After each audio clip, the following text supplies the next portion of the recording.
Ed McKersie is the founder of Live and Work in Maine, a statewide initiative to increase awareness of career opportunities in Maine. The website and related efforts are focused on keeping young people here in Maine and marketing Maine as a career destination to job seekers around the globe and to those already here. The website was launched in November of 2015. Ed is also the founder and president of ProSearch Inc, a staff and recruiting firm. Established in 1994 in Portland, the firm is now the largest locally owned firm of its kind in the state of Maine, and as of 2017 is an employee-owned company. He is past president of the Human Resources Association of Southern Maine. He also served on the Maine Society of Human Resources Management Council, where he was charged with establishing the Best Places to Work in Maine program. This program, launched in January 2006, recognizes Maine-based employers that adhere to best practices when it comes to employee relations and human resource issues. He was inducted into the SHRM Maine Human Resources Hall of Fame in 2012. Ed has served on the University of Southern Maine Foundation Board since 2011 and was its chairman from 2016 through 2018. He also serves on the boards of Big Brothers Big Sisters of Southern Maine, where he is also on the executive committee and is board chair of Ripple Effect. Ed is also a board member for Martins Point. He is a corporator both for Maine Health and Gorham Savings Bank. Wow, Ed has a lot going on. A native of Massachusetts, Ed graduated from Bentley University with a dual major in economics and finance in 1983, and he moved to Maine in 1989. Welcome to the PR Maven Podcast, a podcast all about growing your network and building your brand through traditional and digital networking techniques. I'm Nancy Marshall, the PR Maven and CEO of Marshall Communications. I've been strengthening brands through PR for over 35 years, and now I'm celebrating the success of executives, influencers, business owners, and entrepreneurs from all around the world, all of whom have cultivated their brands and broadened their networks through traditional and digital networking methods. Each week, I interview one of these interesting and influential individuals and provide an opportunity for you, the PR Maven Nation, to gain insights from their strategies and stories. So stay tuned for this week's episode, and thanks for listening.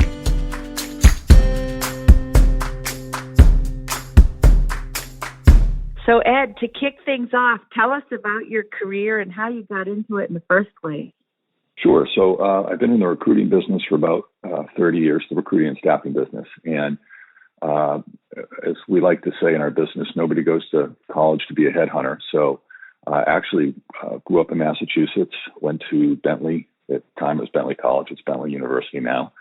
And got out with a finance degree and took a job in finance on a traditional track, and found myself pretty quickly really enamored by the business development and sales folks at the large company I joined, and got recruited, I guess a couple of years in, by Robert Half International, which is a big recruiting and staffing company, and started my career in Boston, and was one of 50 people in a, you see the movie Boiler Room where all the desks are banged up against each other, and did that, and really enjoyed it and decided I was pretty good at it. And they did not have an office in Maine, and I love Maine. So I went to the owner at the time and said, listen, I think we should open an office in Portland, Maine. It's a really nice market. And he agreed. So in 1989, came up here and opened an office for Robert Half, and then got recruited by one of their competitors that happened to be here in Portland. Actually, their headquarters was here in Portland. So I became a consultant for their expanding network of franchise offices around the country. So flew around, did some training, and then they were being taken public and moving down to Tampa. I had 3 young kids at the time, so the stickiness of Maine was there, and so really by default, I looked around and said, okay, what do I want to do at this point? And I decided to start my own firm. So ProSearch was born in 1994. And today we have 3 teams. We have a recruiting group.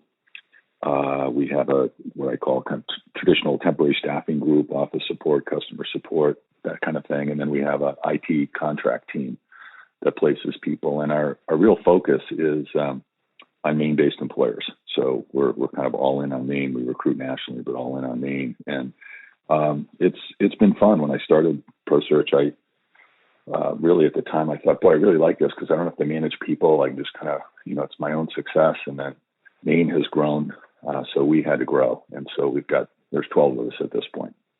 So we're enjoying it. And I've had some interesting tangents along the way. I was one of the founders of Jobs and ME in 1999, and we sold that in 2005. And then was the founder of Live and Work in Maine, which is an initiative to try to raise awareness about the career opportunities here in Maine, and started that in 2015.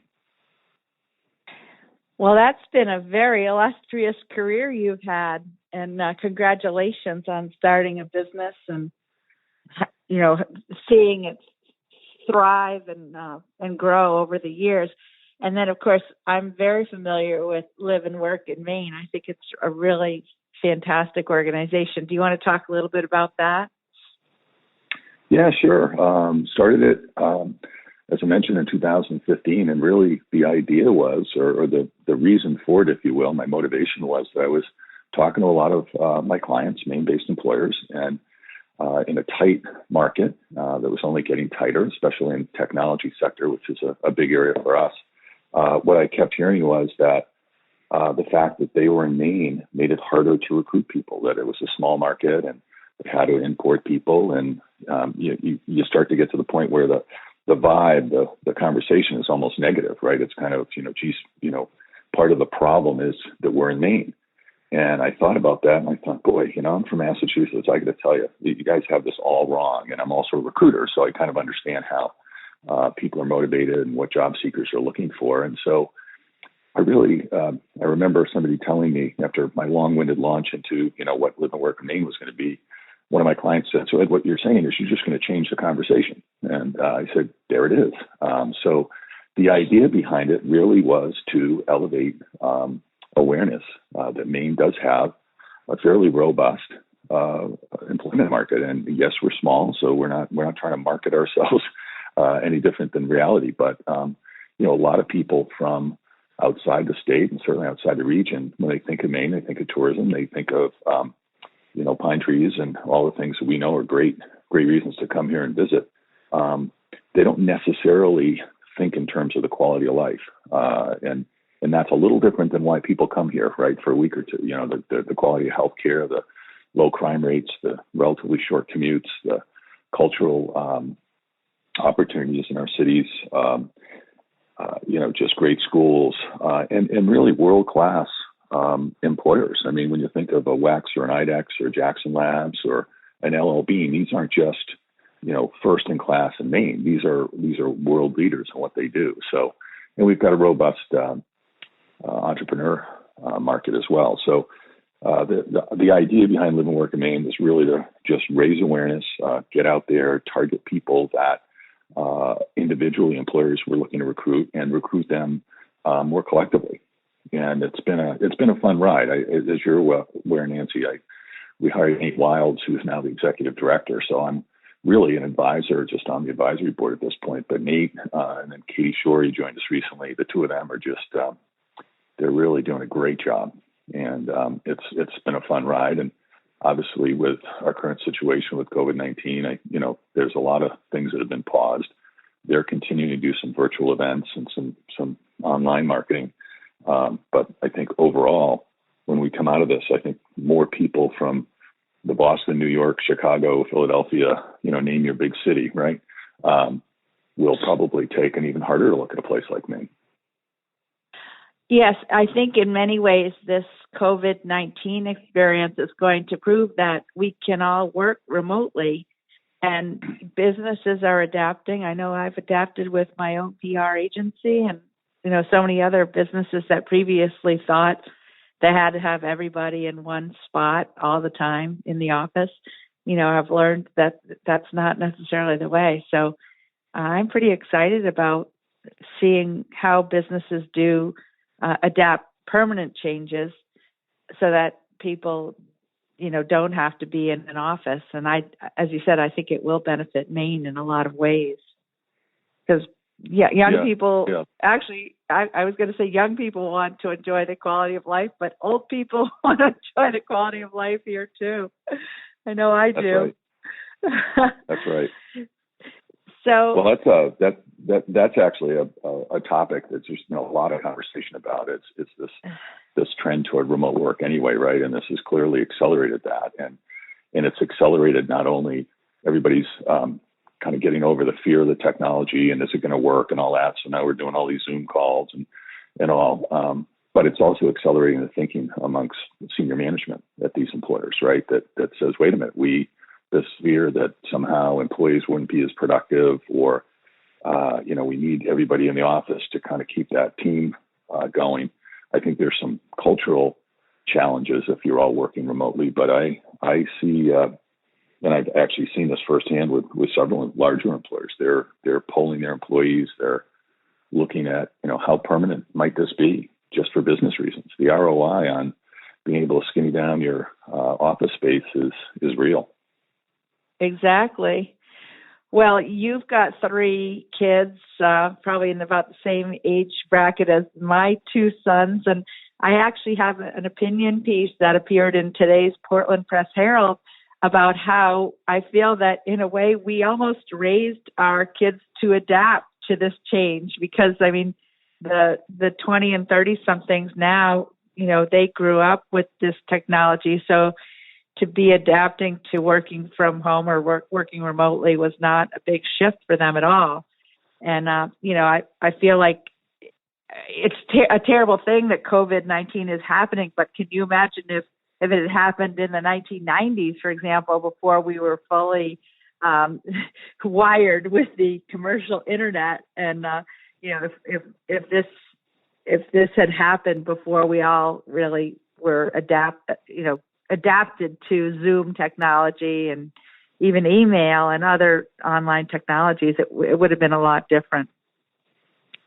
No, agreed. I think, and to your point, I've got three young adult children in their 20s. They're all living in downtown Portland, separate from each other, but at Maine employers. And I think this generation, I know when they all got pushed to remote, they said, well, this is our opportunity to prove that we can be just as productive, because we don't get why we have to go to an office every day from 8 to 5, right? That's just because, as you say, they're more comfortable with the technology. So, my son especially is working for a startup, and he says, this is our opportunity to prove that we can be just as productive. And that doesn't mean work remotely full time, but I think where this is going to lead is I don't see anybody going back 8 to 5 Monday through Friday. I think that what's going to happen is you're going to have more of what they call hoteling, these kind of common areas that you go back to in an office setting, and everybody will get one day that they can work remote, one day a week or something. I really think that's what's going to happen, and I think to your point about this generation, I think they're going to demand it. I just think they're going to look at this and say, why do I have to go back in? Why do I have to commute every day? So it's going to be an interesting conversation for the future. Exactly. And, my next question has to do with a tip for social media or PR or marketing. And again, to connect with people. I know that Live and Work in Maine has done great things with their social media. And I imagine that you're doing that with your recruiting business as well. So can you give a how-to tip for your PR, marketing, social media, or even personal branding? Sure. Yeah, I guess, from the ProSearch perspective, we've, our team's adapted really well, because I've got working moms, I've got working dads, and we've actually for a long time, just the culture has been very much, if you're meeting needs of our client and delivering for them, I don't need to see you in the office every day. So we've always had that flexibility.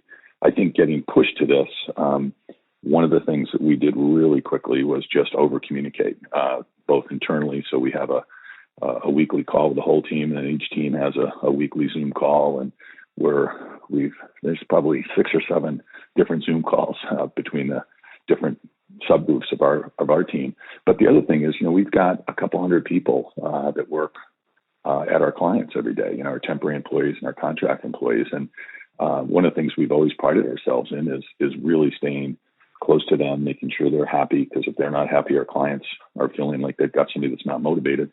And so we've always seen that 200 people that are around the state that we never, we don't see them day to day because they're working at our clients, is a real extension of our team. And, I guess my tip is, over communicate. I actually launched a Facebook Live session. It's weekly. And what we're trying to do is bring everybody from career coaches in, resume writers. We've interviewed folks on my team just to kind of talk about what's going on and where we see things headed, and what people can do to kind of skill up during these times. I'm actually talking to Nate Wild from Live and Work in Maine later today. I do it on Thursdays at noon, and we're going to talk about the Opportunity Maine tax credit. So I see this as a time to just, especially part of our brand is We Are Maine. We're focused on Maine. Most of our competitors out of state are focused regionally and nationally. So I think by bear hugging those close to you, that it works. And we're doing the same thing with our client contacts, right? It's kind of tumultuous times for them. So we're certainly picking our spots and meeting them where they want to be, but we are really staying in touch with them and just letting them know that we're not going anywhere and we'll come out of this stronger. Well, I think, you say over communication, and I think the person who is communicating the same messages over and over might feel like it's over communication, but the recipients are just going to feel like what you said, like a virtual bear hug, and I mean, everybody is afraid right now, afraid of the unknown. We've never been through a pandemic like this in our lifetimes. So in times of fear and uncertainty, people do need to be reassured by their leader. And actually, if they hear that their leader is feeling a little bit nervous and unsure also, there's a certain sense of comfort in that as well, because all of us are kind of navigating these uncharted waters, right down from our president to our governor and leaders of businesses alike. So I think constant communication is a really good way to reassure people and to be a good leader and to just show that you care about them. And again, I think that's part of the main way as well, is kind of being caring, whether we're the employer or a neighbor or a family member. Yeah. I was going to say, I think a lesson learned for me was when we this first started to happen, and we said, okay, we need to over communicate. And our team leads were communicating with our temporary and contract employees, and we were we were doing one-on-one, right? One-on-one communication, one-on-one. So we were saying, boy, we're doing a great job because we're staying in touch with these folks. And then we got some feedback that was, we're not hearing a collective message. We're not hearing from Ed or from whoever. They're working at employers where the CEO is sending out a message to everybody, right? And I looked at it and said, well, wait a minute, we're light enough on our feet. We're connected enough with all these folks. We're going to have the people who day to day deal with them stay in touch with them and answer the questions and things like that. And the gaffe was they actually wanted that. I don't want to say generic email, but they wanted that broader based communication that they knew was going out to all 200 of them at the same time. So it's a lesson I learned through this. So they wanted the broader group emails, not the one-to-one emails. Yeah, they really wanted both, right? But the thing that that was the feedback. It's like, well, why, every employee of LL Bean is getting, an email. And here I sit as a contractor, and yes, you've been in touch with me, but where's the ProSearch email?